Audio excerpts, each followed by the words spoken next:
नृत्य इंसान के उत्साह को प्रकट करता है।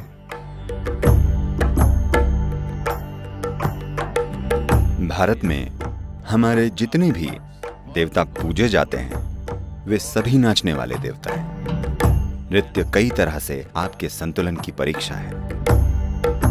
इससे सिर्फ आपका शारीरिक संतुलन ही नहीं, आपका भीतरी संतुलन भी तय होता है।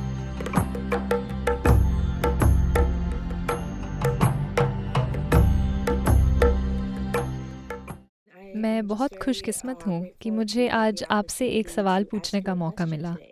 सद्गुरु, आपसे मेरा प्रश्न यह है कि क्या भारतीय संस्कृति में ऐसा कोई नृत्य है जिसे औषधि नृत्य भी माना जाता है?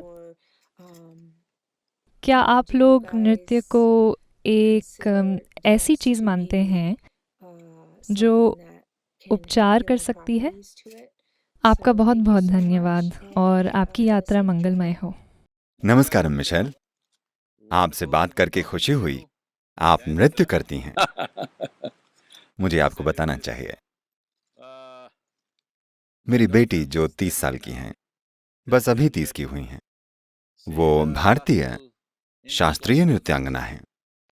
ये नृत्य का एक बहुत ही जटिल और प्रगतिशील रूप है, जो एक समय में बड़े पैमाने पर भारत के मंदिरों में पूजा के रूप में और भेंट के रूप में विकसित हुआ था, पर आज इसे मंच पर भी किया जाता है।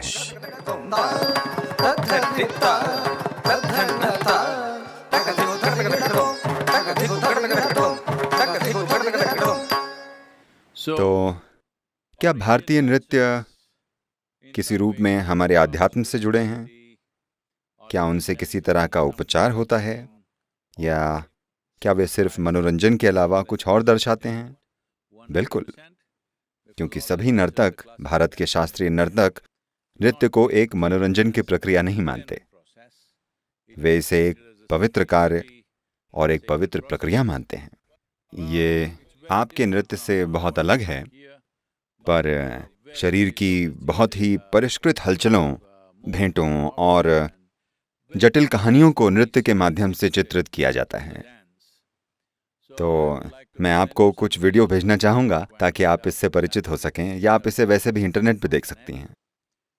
इसके अलावा मैं चाहता हूँ कि आप ये जानें कि भारत में हमारे सभी देवता जिनकी पूजा की जाती है, वे सभी नृत्य करते हैं। अगर वे नाच नहीं सकते तो हम उन्हें भगवान नहीं मानते। ये आपके लिए कैसा है? क्योंकि नृत्य आपके शरीर के उल्लास का प्रतीक है। यदि आपकी जीवन ऊर्जा, यदि आपका शरीर आनंदित है, तो वो स्वाभाविक रूप से नृत्य ही करेगा। वो नृत्य सांस्कृतिक हो सकता है, पर मूल रूप से नृत्य इंसानी उत्साह की बौछार है, जिसमें जीवन ऊर्जा का सैलाब ही ना हो। आप ऐसी हस्ती को ईश्वर कैसे कहा जा सकता है? तो हमारे सभी देवता नाचते हैं। तो ये हमारी संस्कृति में बहुत गहराई से समाया हुआ है। पर जब हम भारत की बात कर रहे हैं, यहाँ सब कुछ एक सा नहीं है। भारत एक विशाल देश है। यहाँ एक समय में 19,000 से अधिक भाषाएं थीं।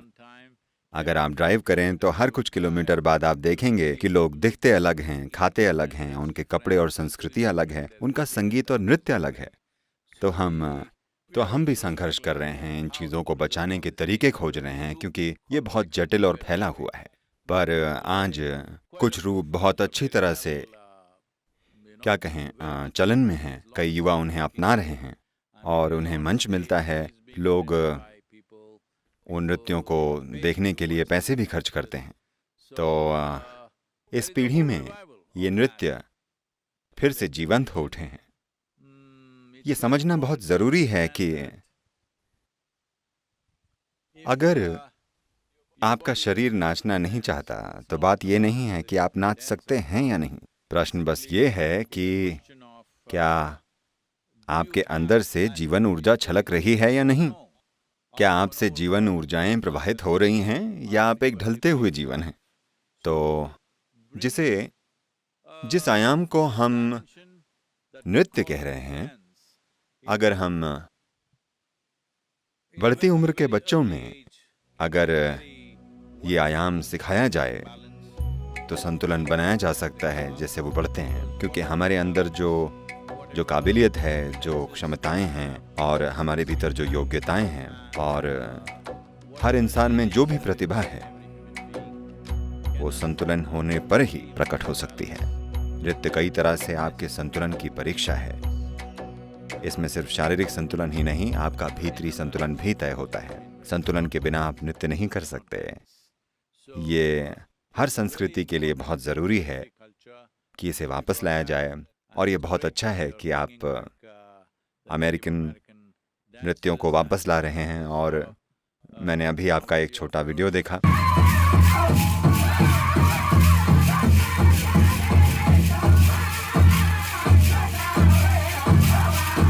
काश कि हम पहले मिले होते। आपको टेनेसी में आकर, हमारे केंद्र में आकर प्रदर्शन करना चाहिए। आपको नाचते हुए देखना अद्भुत होगा। मैंने देखा कि उन भारी घंटियों के साथ ये काफ़ी मुश्किल रहा होगा, पर आपने अच्छे से किया।